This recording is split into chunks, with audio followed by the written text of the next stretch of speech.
Welcome to Behavioral Grooves, the podcast that explores human behavior through a behavioral science lens. I'm Kurt Nelson. And I'm Tim Houlihan. We like to explore why we do what we do with researchers, authors, and practitioners in a conversational setting in order to bring those insights to you. In today's episode, we talk to Bradley Schurman, the author of The Super Age, which is a really interesting book that explores what happens when the only species on Earth that keeps living longer... Excuse me, spoiler alert, that's humans, by the way. Okay, thank you, Tim.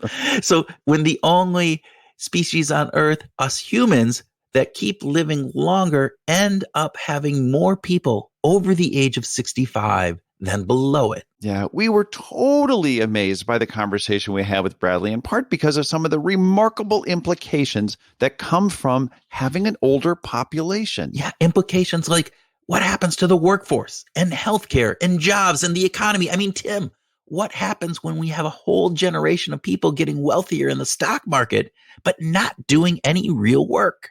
God, it's pretty crazy, isn't it? We also talked about how this wealth gap mimics the age gap. Okay, my turn for a spoiler alert here. Okay. Wealthier people live longer. Yeah, thank you. And Bradley shared a couple of cool tips for living a great life, and they might not be what you expect them to be. So you're going to have to hang on for those. Yeah, a little twist there. I like it. Okay. Before we get to our conversation with Brad, we want to let you know that we have a totally new, totally improved, fantastic, over-the-top, super cool newsletter called Groovy Snacks. And we want you to sign up for it. It's a monthly update on some cool behavioral insights and some interesting things that we couldn't resist sharing with you. That was a lot of energy on that. And like Kurt said, it is just a monthly thing. So you won't be forced to hit the stop spamming me button, because when you sign up, it's just a monthly newsletter, one newsletter per month. We want to stay in touch with you. And we hope that you'll head over to behavioralgrooves.com and just sign up for the Groovy Snacks and just give it a try. Groovy Snacks. I love it. Reminds me of Scooby-Doo. Scooby Snacks. Scooby-Doo-doo-doo. How could you not? It was your idea, by the way. Oh, yeah. I forgot about that. It was a great idea, wasn't it? Okay. All right. So with that, folks, we ask you to sit back with Scooby Snacks. No, with 2 fingers of finely aged demographics, and enjoy our conversation with Bradley Schurman.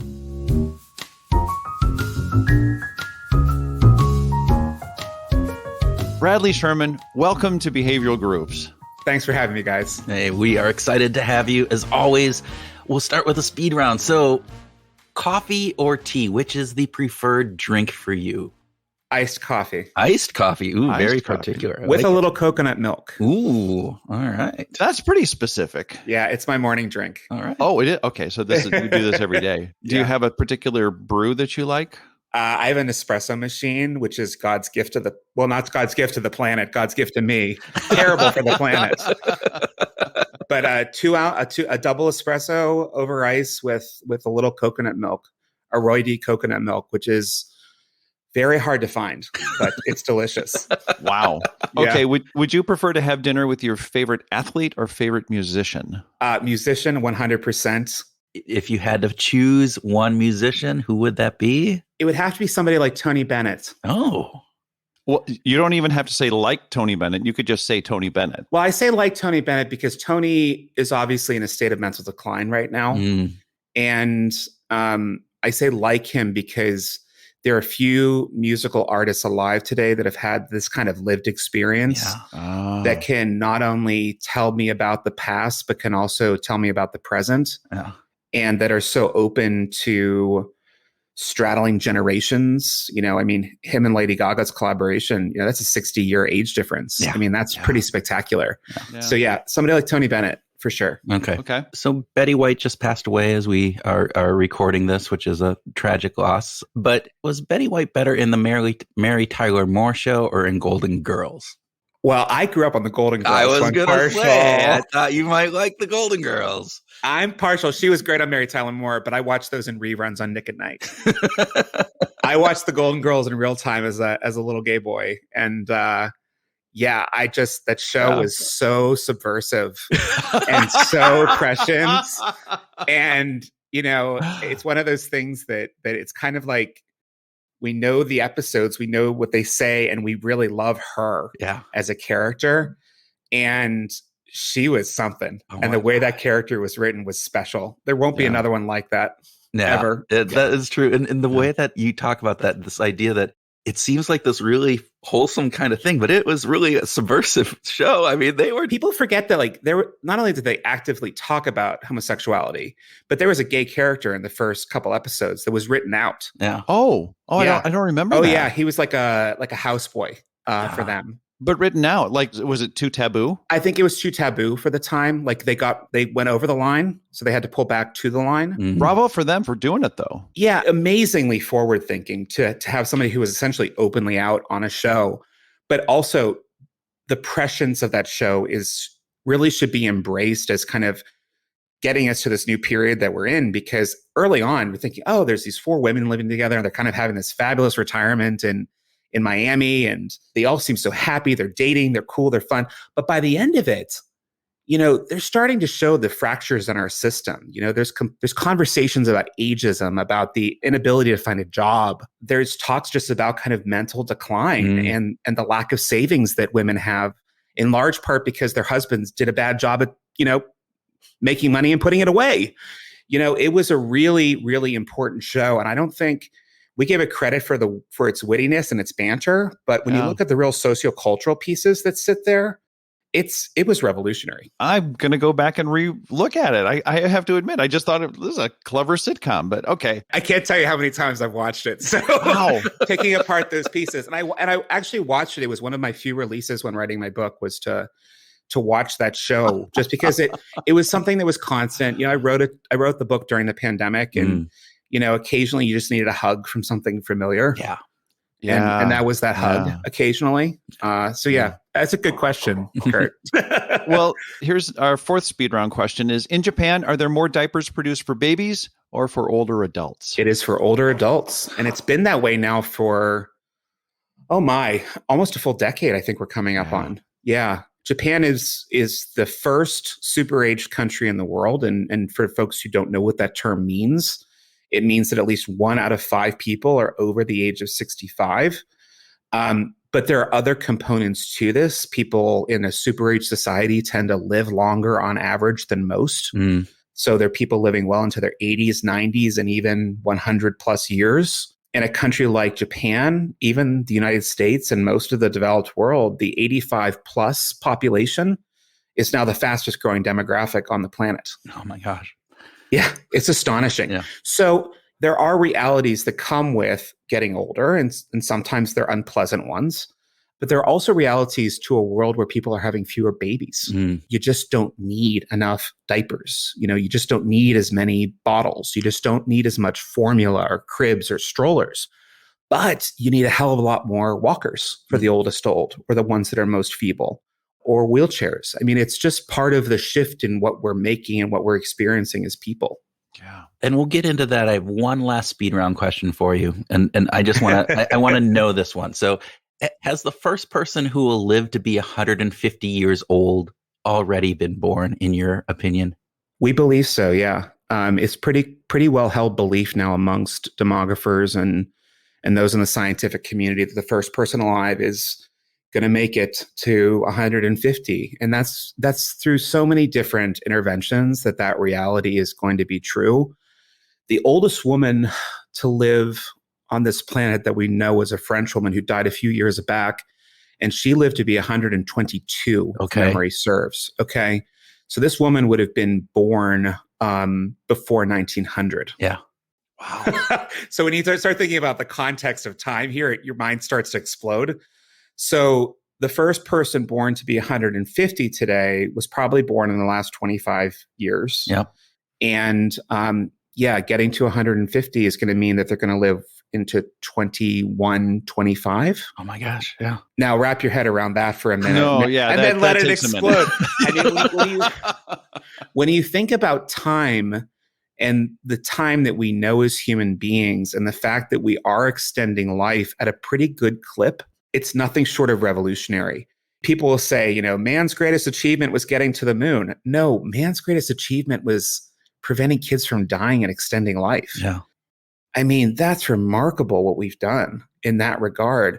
And there's a whole new set of scientists, of doctors and physicians, as well as investors, both billionaires and VC funds, that believe that we can extend life indefinitely. When you say extend life indefinitely, you're talking about literally living forever? Yeah, but of course, we have to be able to adjust in our heads what living forever means. Does living forever mean replacing body parts? Does living forever mean that we're somehow able to catch our conscience in some way, capture our conscience into a digital format? It gets a little science fiction-y and it gets harder for people to grasp. And you're a data geek, so I don't know. Yeah, so like this stuff, like as much of a futurist I am, I'm still grounded in data. So when you take a look at some of the innovations that are happening right now, they're looking to compress morbidity. And compressing morbidity means you're just shrinking the number of years that a person is sick in life, especially at the end. So what doctors are trying to do, what these scientists are trying to do, is shrink that period of time. So rather than getting a cancer and being sick for 5, 10, 15 years with that cancer and then dying, or heart disease, you just fall dead one day. And I think given the options, I'm going to choose just falling dead one day. I'm not really interested in a slow decline. That sounds pretty miserable. So Brad, let's talk a little bit about the book, Super Age. And so in the book, what I find really fascinating is that you identify some really interesting trends with our demographics. We're entering into a time, as you say, that is unique in human history. So can you tell us a little bit about what those changes are? And then I think more importantly, what I'd love to hear is like, what are some of the implications of this? Because it's not just about older people. This is about our societal, world in general and how it impacts everybody. Yeah. Well, let me give you a history of the world. Oh, here we go. We're here. I'll take notes. For all of humanity, for most of humanity, humans were born. The vast majority of them died before adulthood, about half, at least on average.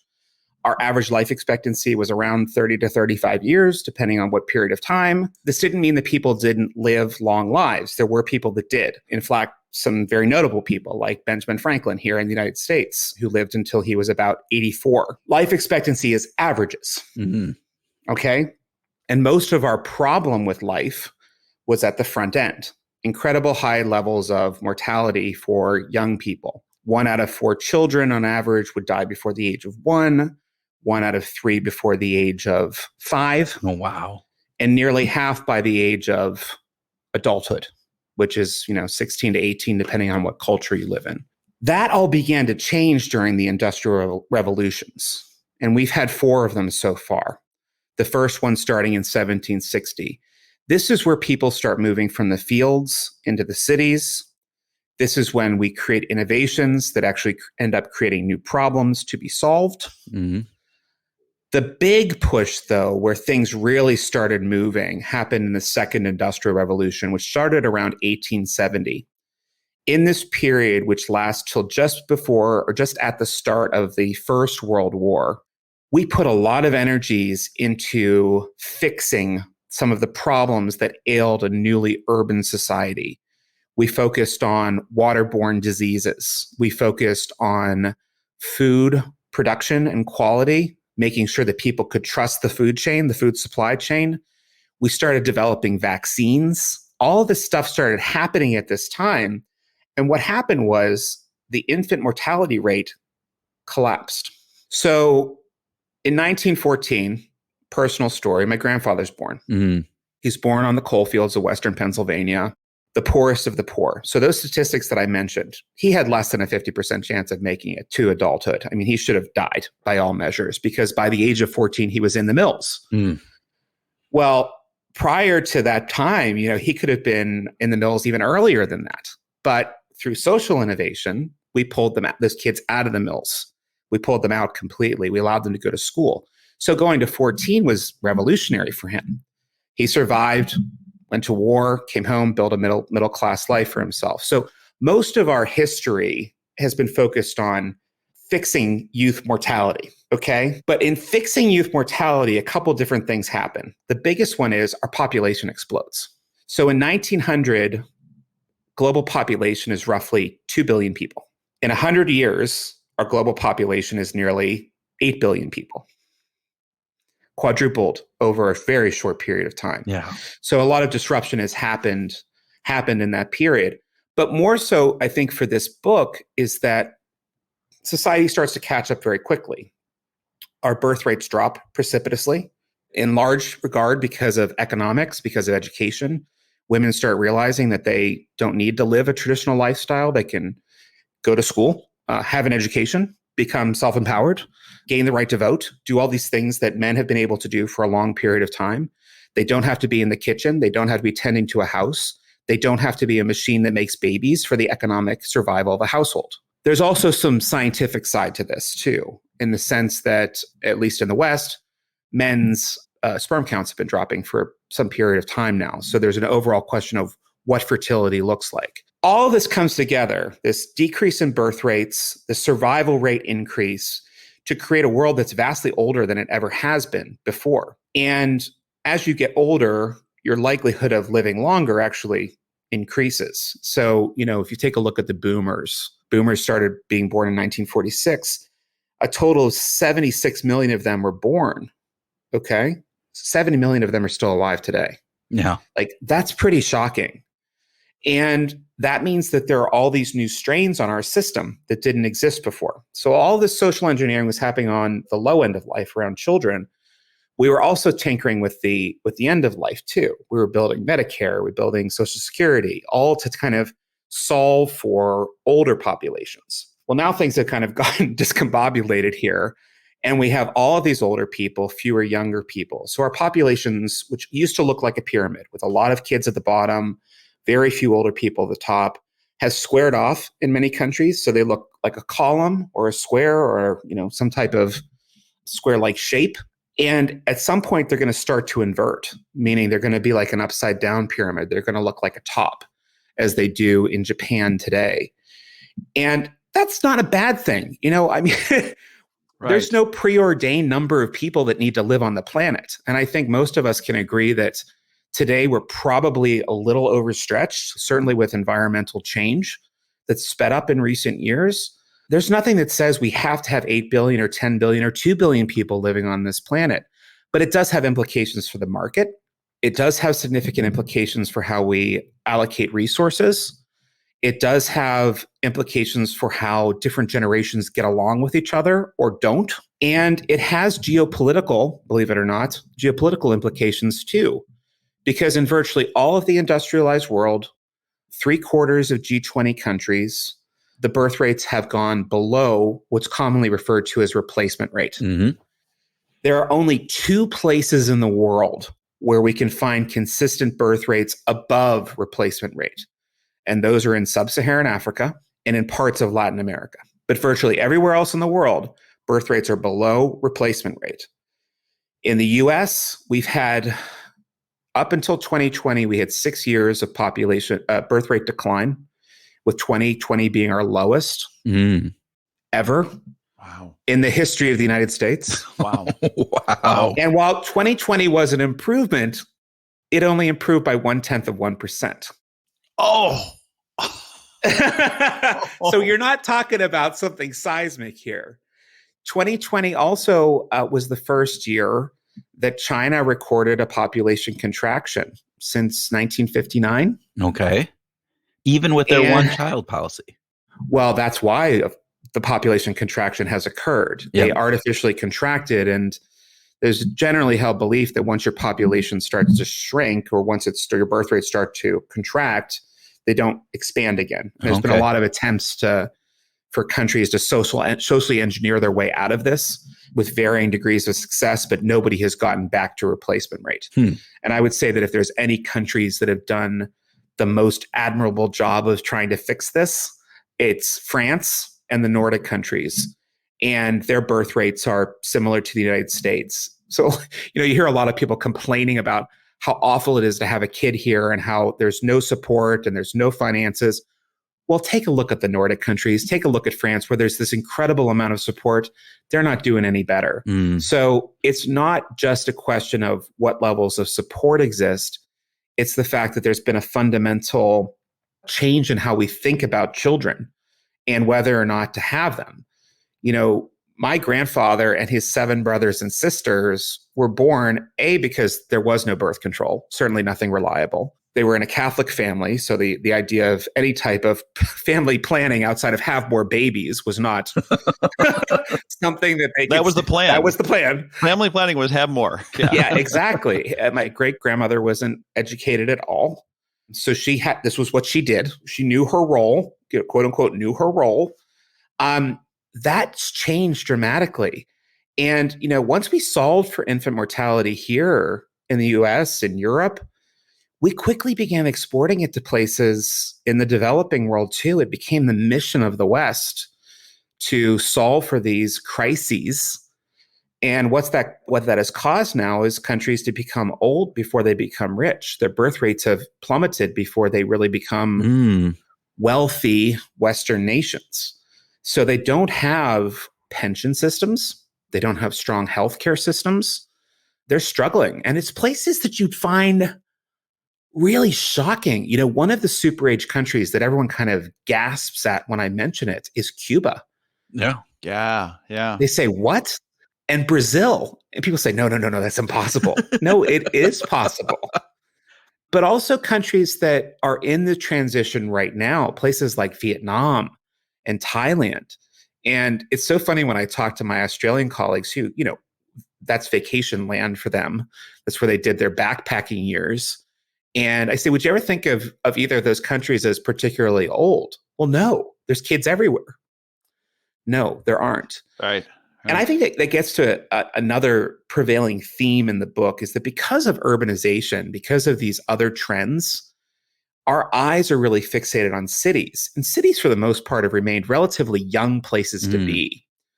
But if you go into the countryside in virtually any country on this planet, you're going to find some degree of population aging, if not population decline, contraction. And more so than in the cities, right?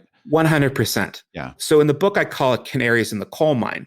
When your rural populations start to contract, when the young people can no longer afford to live there because there's greater opportunity in the urban environments, that's a big signal that rapid population aging and depopulation are in the near future for these places. I'm curious. Earlier in your career, you started working with AARP. I did. You kind of got into this aging issue. I'm just curious, where was the chicken or the egg? Were you curious about aging before you joined AARP, or was that the catalyst that kind of triggered all of this? Oh, no. AARP wasn't the catalyst for getting interested in aging. I actually got interested because of my grandparents. My grandparents were part-time caregivers for me and my brother. My parents were a 2-income household. I spent a lot of time with them in my early years as de facto daycare. Interesting. Yeah, but when they retired and when they went into care, I was at university, at American University in DC. And I'd travel back and forth all the time to see them. They lived in a community outside of Pittsburgh called Longwood at Oakmont, which is a very nice continuing care retirement community.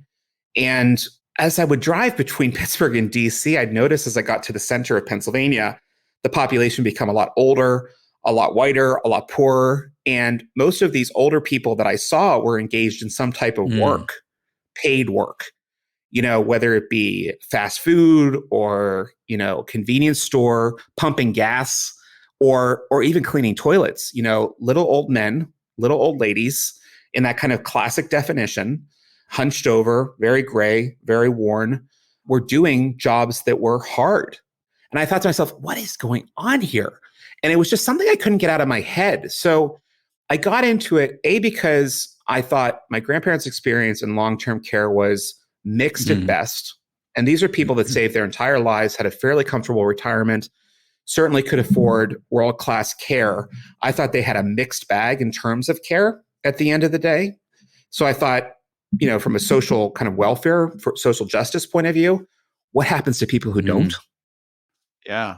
But more importantly, the bigger question was, how does this happen where my grandfather was born into poverty, achieved middle class, lower middle class, but achieved middle class, and is able to retire in relative comfort?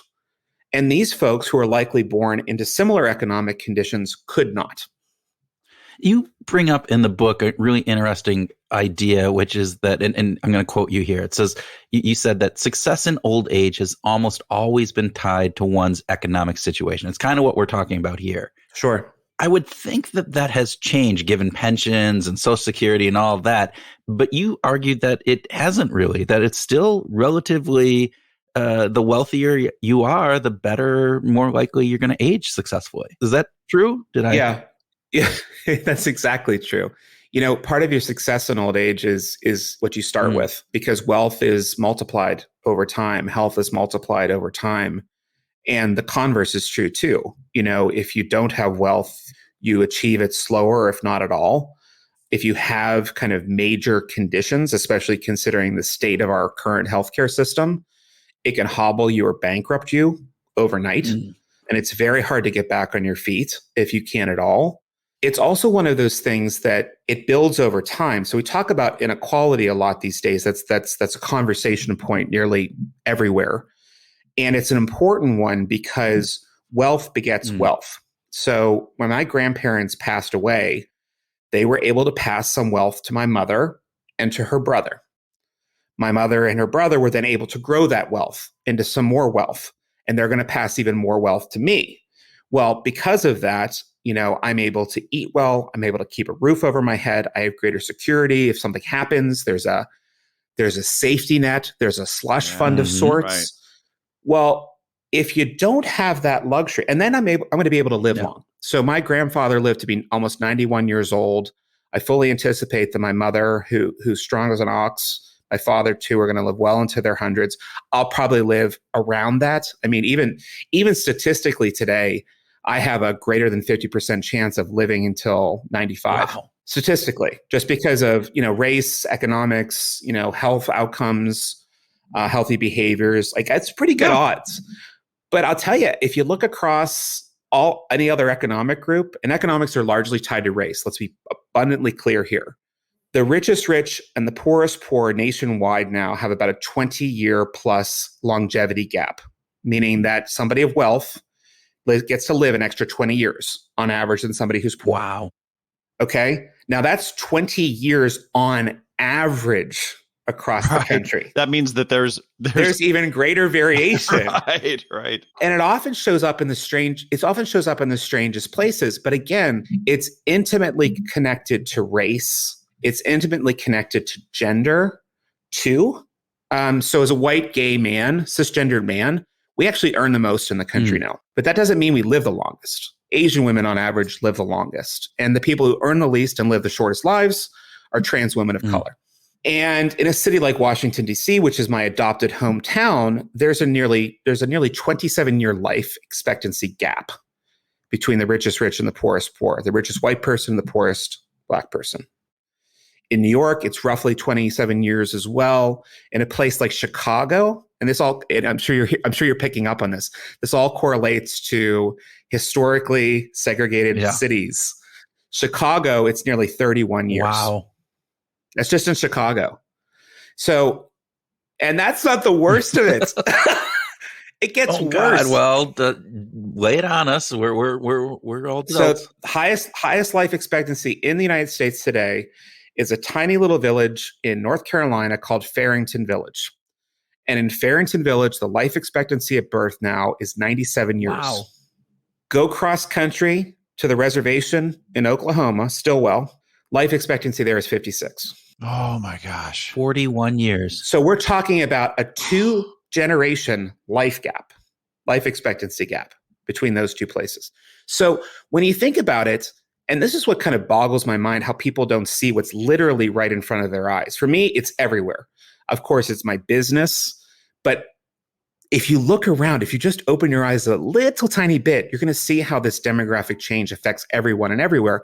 It surprised me, especially during the BLM movement, that the longevity gap wasn't more emphasized because it isn't fair. It's a fundamental unfairness of our system. Well, and you brought up structural systemic issues. They build up over time and they create a really unfair world. Yeah, I mean, you just talked about this generational wealth building. And so that you have 20 extra years on average to build extra wealth to pass that along, then that then lends itself again. So it's a compounding interest factor that goes into then, and that then impacts your longevity. So it's like this self-replicating, wheel that just tailwinds. It's like tailwinds. Well, and also consider the reality that people who are wealthier tend to be better invested in the stock market.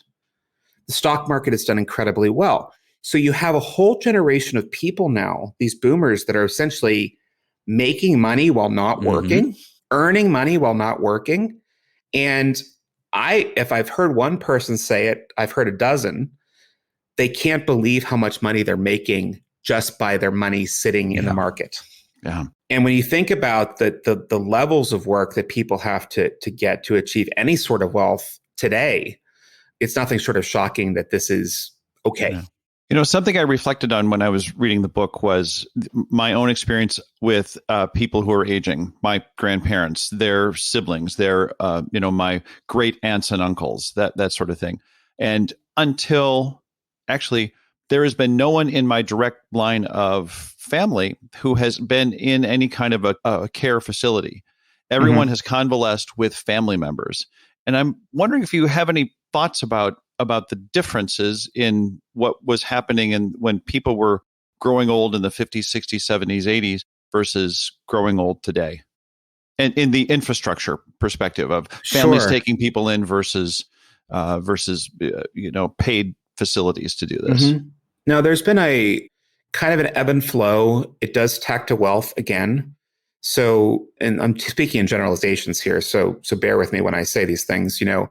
Lower income immigrant families, they tend to live in multi-generational houses. They take care of their own in large part because they want to, or there's some familial obligation, or they can't afford going into institutionalized care. This idea of a nuclear family, I think David Brooks is the one who pointed out so clearly in his book, doesn't exist anymore. It was a fallacy that we just didn't get right.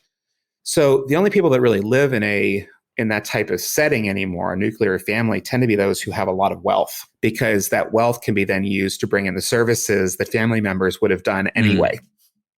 But it's also kind of the wealth allows you to break free of gender norms too. So a woman can be a corporate CEO, but she doesn't necessarily take care of the household anymore. But she has somebody else who she's hired to take care of the household, to do the laundry, to take care of the kids. That's a trade-off that comes with wealth. Another trade-off that comes with wealth is certainly living in a retirement community. At least that has been that way. But I think for those people who have a lot of wealth today, I think there's even a shift with them. They want to stay in their homes. Yeah. In fact, most people want to stay in their homes. It's one of the few constants that we find globally is what people want, is they want to die where they lived. And it doesn't necessarily have to be in their physical structure, but it has to be within their community. But for those that have wealth and they can afford to bring care in, they're going to do it. They're going to die in their home. Yeah. So there isn't a clear path anymore, Tim. I don't think that's something that we can generally accept. In the 1950s, the 1960s, a full retirement industry developed in this country. We were fed this idea of what you should be doing, and what you should have done during that period was move to Florida or Arizona and live out your days playing golf or tennis. And that's what a lot of people did. Yeah. And a lot of people ended up very unhappy. Yeah. It wasn't a fulfilling life. We know now that we made a lot of mistakes in that middle century period, and we can rectify them today because we've captured the data. We capture what science says about our lives. And on average, we do better in terms of our cognitive and our physical health if we stay employed. We do worse if we leave work. So it's like retirement's a really bad deal, But you bring up a really good point there, right? This idea that retirement might be a horrible deal on the large macro pieces, but we have been kind of the ethos, the kind of societal norms is like, that's what you're striving for. You're striving to get to that point where I don't have to work. And I think and this is just me pontificating, but it's this idea of, I think the change should be, it's like, we should get to the point where it's not, we have to work, but we get to choose what work we do. Right. And I think that, and you talk about this, you changed your career mid-career, and it was hard. And for many people, it's a tough decision to change that. And again, it goes back to some of the wealth pieces. Do I have enough that I feel comfortable that I can make that shift and do something that is probably more in line with what I like to do? Or do I get stuck, as you said, in some of those middle Pennsylvania, old ladies and men who are cleaning toilets and working at a convenience store? And that's not going to be, I think, positive either. I'm not going to lie. There's some luxury to being able to pivot careers. I mean, and obviously that comes with being well saved, well invested. I won't debate my privilege there. I know I'm very privileged in that regard. But I also realize that there are some innate realities that people need to address, and they need to address quickly. The first is evolve or die. There's this kind of weird drumbeat that's come about lately about ageism, and everything's ageist right now. And I don't buy into that. I mean, there's plenty that it is. It's an accepted bias, and we lean into it whenever we can. But when I'm looking at employees, when I'm looking at the people that I work with, I'm looking for people that are skilled. I'm looking for people that are talented. I know I may be the exception to the rule, but I'm looking for the good stuff. And experience, good experience, not bad experience, good experience is what I'm looking for at the end of the day. So if you've got 20 years more than I do, bring it on. The second thing is, and I say this all the time, if you ain't learning, you ain't earning. And I don't understand who in this world thinks it's okay just because you're 50 or 60 years old to stop picking up new skills. How dare you? I mean, I don't understand why that's okay. If you're a young person in the workplace, you are scrappy. You are constantly picking up new skills. You're constantly going after the next big thing. Now, your kind of worldview may change when you're older, but that doesn't mean you should stop learning. That doesn't mean you should stop picking up new things. And I'll tell you, in this day and age in particular, I mentioned the industrial revolutions earlier. We're smack dab in one right now. It's called the fourth industrial revolution. The technological advancements that are happening right now are happening at such an incredible pace that even I struggle at times to keep up with them. And I like to think of myself as a pretty tech savvy guy. But even I'm, I would say 6 months late to the metaverse. And something like the metaverse is going to completely remake the working world for us, the way care is delivered, the way products and services come into our homes. Folks need to take some ownership because the institutions aren't going to do it for you anymore. No. And if you think your employer is going to make sure you have every little bit of learning that you need, you're living in a fantasy world. Yeah. A lot of that responsibility falls to you. Well, speaking of the delights of the fantasy world, what's on your playlist these days? Oh, good transition, Tim. Good transition. That is a good transition. I mean, I think we've just left Christmas, so thank God we've gotten that off the playlist. Yes. At some point, you start clawing at your brain. Yeah. Wait, but no more Mariah Carey. No more Mariah Carey. Yeah. Now, I'm listening to a lot of classic jazz, the American Songbook. That's squarely in what I have on today because crooners, singers, Ella Fitzgerald. Oh, yeah. I mean, I can't get enough of that right now. And it just, in a period like this, which as you can imagine is quite hectic for me with the book coming out and circulating widely, it's just nice to have something that is calming. And how about Ella Fitzgerald live at Berlin, 1960? Oh, God. Oh, my God. Don't do this to me today. Man, like when I listened to that performance, you could hear the tension in the room. Like they're so excited to hear her utter her first note. There's just this palpable electricity. It's fantastic. Yeah. No, that's the one thing I keep pulling myself back to is the classics. Yeah, because there is a lot to be said about things that were done before we were here, or and we should embrace them when we can. There's something like last us well beyond when we're gone. Trust me. I mean, I hope this book lasts 10 years, much less 100 years. Well, we are running. We're just out of time. We are so grateful to have this conversation with you, Bradley. Thank you for being a guest today on Behavioral Grooves. Thanks for having me. It was really great to be here, Tim and Kurt.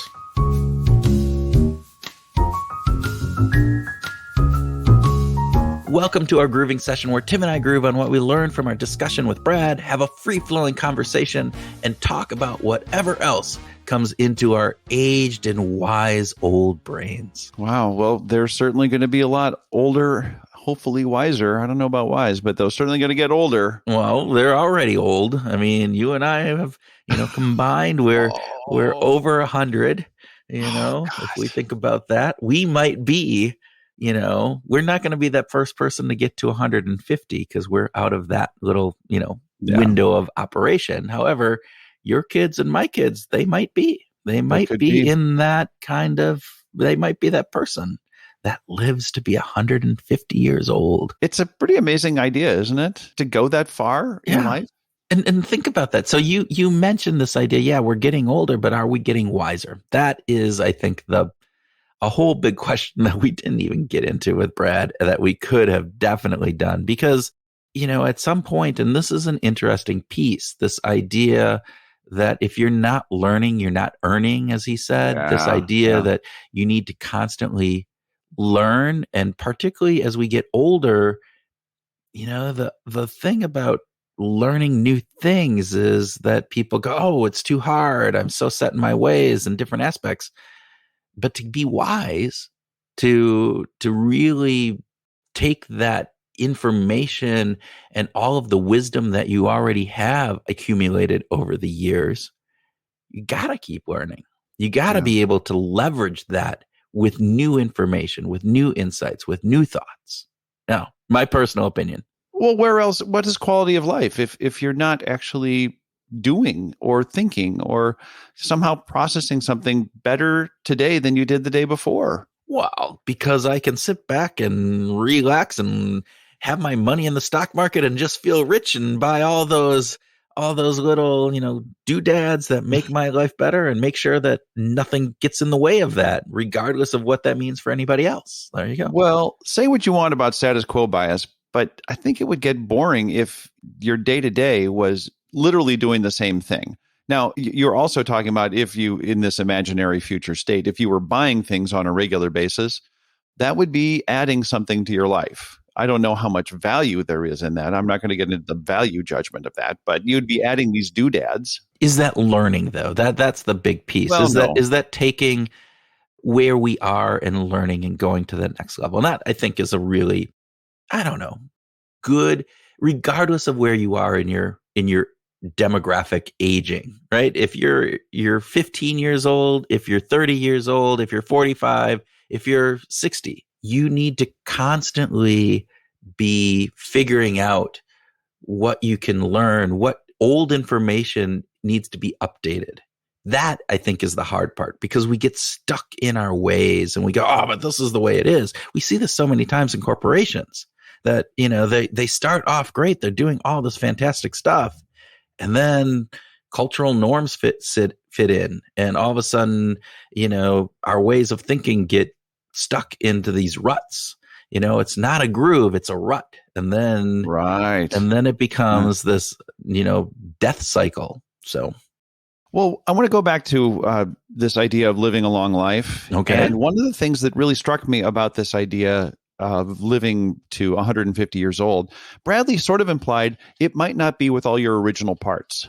Well, and he's talked about those people who are looking at that research right now, the idea of downloading your consciousness into the Ethernet of, whatever the computer structure is, again, different parts of your body, the $6 Million Man. And there's a few people who might be old enough to remember that show, right? This like bionics and all of the other factors that come into this. But yeah, that's interesting. This idea that, all right, I can live longer, but not with all my original parts. So it's like, rebuilding that 1972 Chevy Impala and, not having all the original parts in it.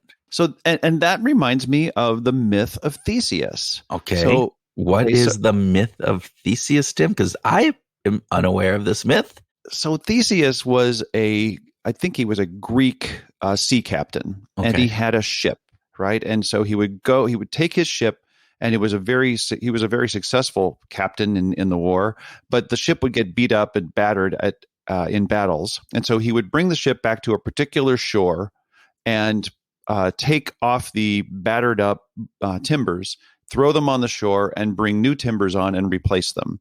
And over the course of many years and many battles, basically the whole ship gets replaced. And so the question in the ship of Theseus, with the ship of Theseus, is where is the ship of Theseus? He's taken all the old timbers and laid them on the shore. Those were sort of the originals, if you will. But he's sailing around on his ship. So is the ship of Theseus on the shore, or is it under his, domain and sailing, under his command? And that, I think, is the question that we have. Is it me if I get to be 150 years old, but I've got somebody else's heart and somebody else's lungs and somebody else's liver and somebody else's brain? Ooh. Is it still me? Well, that's a fascinating thing. This idea that, all right, are we the parts? Are we some different aspect of that? Again, the idea of having a brain replacement at some time, I mean, that is just an interesting piece, right? Is it me who has the body that is the person, or is it me who has the brain in this totally new body that is the person? And again, it's like, well, is the brain wiped clean and your old memories and different things? What makes up me? That's the bigger. There's a huge philosophical question here, man. We could go on and on and on, but my favorite. Oh my gosh, that's my favorite. What else did you want to groove on, Kurt? Oh, this whole idea of the wealth, the generational wealth gap, and I thought this was a key insight when I was reading the book. It struck me, and then when Bradley was talking about it, it even struck me more that there's this loop that is happening. This idea that, all right, the rich live longer, and by living longer, you're creating more wealth because you're either working longer or your money for you is, as you said, reinvested in the market and generating more wealth that then you can pass on to the next generation, which now is wealthier, and thus they get to live longer. And so it's this reinforcing loop that continues to happen. And on the contrary to that is those folks who, aren't as wealthy, don't live as long on average, and don't have the opportunity to build up that wealth as the longer lived folks do. And thus they can't pass that wealth on, and therefore their dependents, their subsequent generations from them are earning less and living less, many years. That is, it blows my mind away. And it's just one of those things that we have to think about, is that, again, it gets into the systemic pieces of some of the factors that go into our everyday life. Yeah. So a couple things about that. The first thing that struck me when you started talking about that was Dolly Chug's comment about tailwinds, right? That we have got, we are totally missing out. We're relatively blind to this idea of certain wealthier people having these tailwinds generation after generation, and that those who are poor are facing headwinds generation after generation. And so that's the first thing. The other thing is that I just had a conversation with a colleague of ours who is German by birth, and her father recently went through a dignified death in Germany. He was paralyzed from the neck down and in very, very poor health, and decided, because his mental state was sharp, he was going to have a dignified death and draw an end to his own life. And it was a touching conversation that I had with her about this, but it also got me thinking, how long do I want to live? And I've never really thought about a specific year, but I certainly want to live a short amount of time convalescing. I want to figure out a way to minimize that period of my life when I'm unable and I'm really frail and can't get things done either mentally or physically. Those were things that kind of came to mind in this discussion with Brad about not just the generational wealth gap, but about how long we're going to live. It just really struck me. Yeah, there's something to that. We have evolved, and we're continuing to evolve in that sense. But evolutionary, Yeah, there were older people, but on average, people didn't live as long, which is another really interesting fact. The idea that was a mind blower, that, hey, our average age is extending, not necessarily because people are living significantly longer, although we are living longer, but that our child death rate has dropped and plummeted so much. And that's fascinating, just from a mathematical kind of perspective. But going back to how long do you want to live is, were we designed to live where our bodily functions are breaking down, that we have our back pains because our, Henry G, and we talked with him about, our spine was originally designed to be on all fours, and it's not necessarily, it was an adaptation to be upright on 2 feet. And thus, after so many years, we start getting back pains and all these other things. And so we're still working it out. This idea that I can live to be 150 is then transposed by, do I want to live to be 150? Yeah. I'm reminded of that back pain risk, or that risk of standing on 2 feet, the bipedalism from Henry G. Every time I walk our 18-month-old Aussie Doodle puppy on icy and snowy roads around my house. Oh man, don't pull too hard, buddy. Hey, I want to I have to just hit a couple of life tips that I just loved. Okay. When that Bradley said, hey, there's 2 things that you got to make sure that you're doing, to really make life meaningful. And they were not what I expected. Okay. The first one was evolve or die. Oh. That sounds a little harsh, but like, don't give an excuse to, that's the way I did it when I was a kid. It's like, it's not, life isn't like what it is now. When you were a kid, it was different. Now it's now. Do now, evolve with the world. Yeah. I thought that was fantastic. And the other one was, if you ain't learning, you ain't earning. Well, and this whole idea that we are going to be earning longer, and that, that piece. And I think both of those are really fantastic life lessons. They're life lessons that are just not for old people. They are for every age group. And I think that's really important. So agreed. All right. So with that, folks, we hope you have enjoyed our discussion with Brad, as well as our grooving session on all the cool things that he shared with us.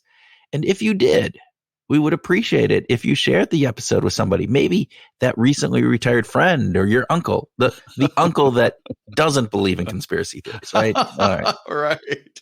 The best way for us to grow our community is with you all just putting this episode link out on Facebook or Instagram and saying, hey, this was cool. That is absolutely it. So please take us up on that. If you would, we would be very appreciative. And as always, we hope that this week you take some of Brad's super cool ideas and go out and find your groove.